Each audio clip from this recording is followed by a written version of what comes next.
जज का, खास करके चीफ जस्टिस ऑफ इंडिया का डीएनए टेस्ट रिपोर्ट सामने आ गया है।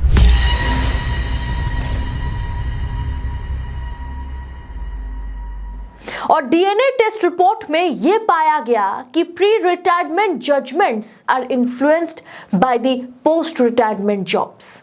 माने रिटायरमेंट से पहले के फैसले रिटायरमेंट के बाद की नौकरियों को प्रभावित करता है। और ये बात कोई और नहीं, खुद बीजेपी के कद्दावर नेता, पूर्व फाइनेंस मिनिस्टर रहे अरुण जेटली का था। Danger is greater the desire of a post retirement job influences pre retirement judgments. लेकिन ये लाइन आज उनकी सरकार में ही सबसे सटीक बैठता है। इन तस्वीरों के पीछे की सच्चाई या जाते जाते चंद्रचूड़ साहब ने जो यू टर्न लिया, उसके पीछे की सच्चाई आज सबके सामने आ गया है। एक्सक्लूसिव न्यूज यह है कि ex CJI Chandrachud to be appointed as the next chairperson of national human rights commission. यानी कि मोदी सरकार के पूर्व सीजीआई चंद्रचूड़ को बड़ा अहम पद दिया जा रहा है। वो नेशनल ह्यूमन राइट्स कमीशन के चेयरपर्सन बनने जा रहे हैं। लेकिन दोस्तों, इससे पहले मैं आपको एक खबर और बता देती हूं कि 2014 में जब नरेंद्र मोदी की सरकार बनी थी, जब नरेंद्र मोदी दिल्ली में सत्ता में आए थे, तब उससे पहले वो अक्सर एक बात किया करते थे जुडिशियरी को लेकर के, न्यायपालिका को लेकर के।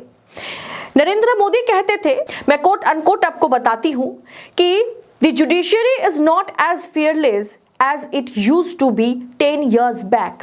Judges fear what the reaction of five-star activities would be when they render justice. If legislature goes wrong, it can be corrected by judiciary. What will happen if judiciary goes wrong? There will be nothing left. ये खुद नरेंद्र मोदी प्रधानमंत्री बनने के तुरंत बाद उन्होंने कहा था। उन्होंने ये कहा था कि 10 साल पहले, यानी मनमोहन सिंह के कार्यकाल के दौरान खड़े होकर के, जब उनकी नई नई सरकार बनी थी, तब वो कहते थे कि उससे 10 साल पहले जो जुडिशियरी के पास जो स्वतंत्रता रही, जिस तरीके से जुडिशियरी सवाल जवाब करते थे, वो पिछले 10 साल में नहीं रहा। यानी मनमोहन जी के कार्यकाल में नहीं रहा, लेकिन अटल बिहारी जी के कार्यकाल में रहा। तो जुडिशियरी मतलब अगर सरकार से कोई, नरेंद्र मोदी कहते हैं कि अगर सरकार से कोई गलती हो जाए तो जुडिशियरी उसे सही कर सकती है, लेकिन अगर जुडिशियरी से, न्यायपालिका से गलती हो जाए तो फिर डेमोक्रेसी ही खत्म हो जाएगा। अब दोस्तों, आप खुद बताइए, इधर ये तस्वीर और इधर ये खबर, ये दोनों कब कंबाइन करेंगे तो आपको समझ में आ जाएगा कि नरेंद्र मोदी जिस जुडिशियरी की बात कर रहे थे, क्या वो जुडिशियरी आज जीवित है? क्या न्यायपालिका जिंदा है? क्या लोकतंत्र जिंदा है?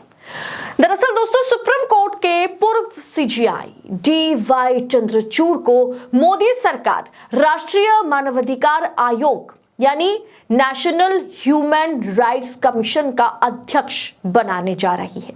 प्रधानमंत्री नरेंद्र मोदी की अध्यक्षता वाली समिति ने बुधवार को राष्ट्रीय मानवाधिकार आयोग एनएचआरसी के अगले अध्यक्ष का चयन करने के लिए बैठक की।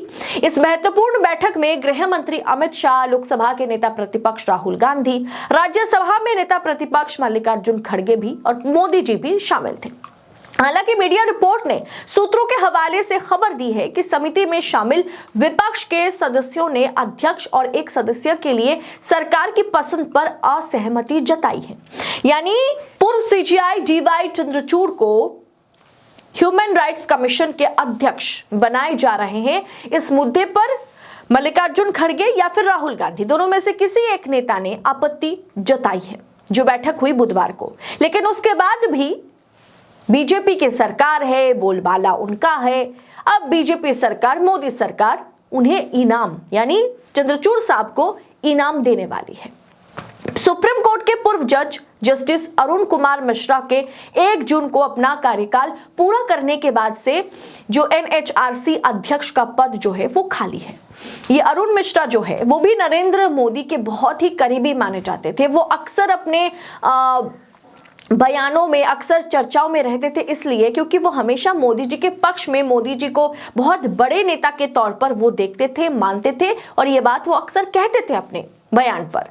बाकायदा जस्टिस रहते हुए। इसीलिए उनके रिटायरमेंट के बाद उनको नेशनल ह्यूमन राइट्स कमीशन के अध्यक्ष बनाया गया था। इसलिए या कुछ और वजह है, आप खुद ही सोच लीजिए, समझ लीजिए। और अब उस पद पर डीवाई चंद्रचूड़ साहब को बिठाया जाएगा। दोस्तों, ये अरुण मिश्रा जी जब से अध्यक्ष पद से हटे, रिटायर हुए, तब से एनएचआरसी सदस्य विजय भारती सैनी को कार्यवाहक अध्यक्ष नियुक्त किया गया है। यहां ध्यान देने वाली बात यह भी है कि भारत के पूर्व सीजीआई या सुप्रीम कोर्ट के सेवानिवृत्त जज को चयन समिति की सिफारिश पर राष्ट्रपति द्वारा एनएचआरसी अध्यक्ष के रूप में नियुक्त किया जा सकता है। सूत्रों ने यह भी बतलाया कि विपक्षी सदस्य जल्द ही अपना असहमति पत्र सौंपेंगे, लेकिन उन्होंने बैठक के लिए गए निर्णय लिया गया था उसके बारे में कुछ भी बोलने से इनकार कर दिया है। लेकिन अंदर खाने से यह खबर सामने आ गई है कि डीवाई चंद्रचूड़, दरअसल जो लॉ चक्र है या अब लाइव लॉ है, सबने ये इस खबर की पुष्टि की है लगभग कि डीवाई चंद्रचूड़ साहब नेशनल ह्यूमन राइट्स कमीशन के अध्यक्ष प्रेसिडेंट बनने जा रहे हैं। सूत्रों के अनुसार इस संबंध में अधिसूचना जल्द ही जारी कर दी जाएगी। ऐसे में एनएचआरसी के प्रमुख के लिए जिन नामों पर अटकलें लगाई जा रही थी, उनमें हमेशा से ही रिटायर्ड हुए भारत के मुख्य न्यायाधीश डीवाई चंद्रचूड़ का नाम भी शामिल रहा।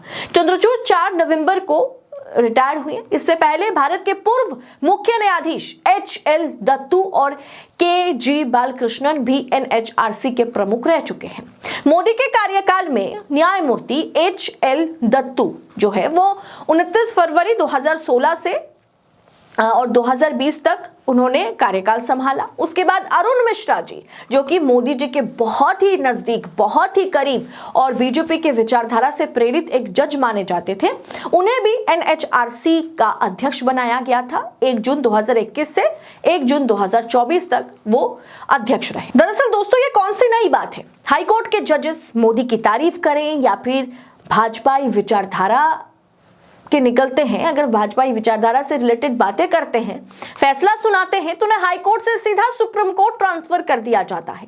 और सुप्रीम कोर्ट के जजेस अगर सत्ता की तारीफ करते हैं, सत्ता की वाहवाही करते हैं, तो उनकी पोस्ट रिटायरमेंट जॉब बड़ी पक्की हो जाती है। दरअसल दोस्तों, राम मंदिर बाबरी मस्जिद पर फैसला सुनाने वाले रंजन गोगोई, शरद अरविंद बोबडे, जस्टिस अशोक भूषण, अब्दुल नजीर और अब डीवाई चंद्रचूड़, सबको मोदी की सरकार ने अपने अपने तरीके से इनाम तो दे दिया। किसी को राज्यसभा भेजकर, किसी लोकपाल बनाकर, तो किसी को गवर्नर बनाकर, किसी को ह्यूमन राइट्स कमीशन के अध्यक्ष बना करके।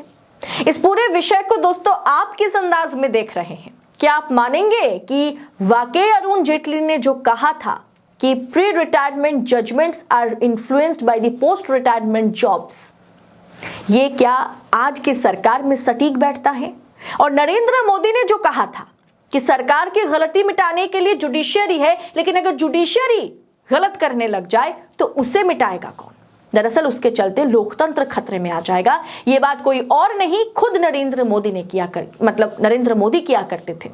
और आज उनका 3रा टर्म जारी है और उसके बाद भी उनके कार्यकाल में क्या जुडिशियरी स्वतंत्र है? ये सवाल मैं आपके लिए छोड़ करके जाती हूं। कमेंट बॉक्स में जवाब जरूर दीजिएगा। फिलहाल दीजिए मुझे इजाजत। ऐसी खबरों के लिए और देश नीति ऐसी खबरें आप तक पहुंचा सके, इसके लिए चैनल को सब्सक्राइब करें। बहुत बहुत शुक्रिया आपका। जय हिंद, जय भारत।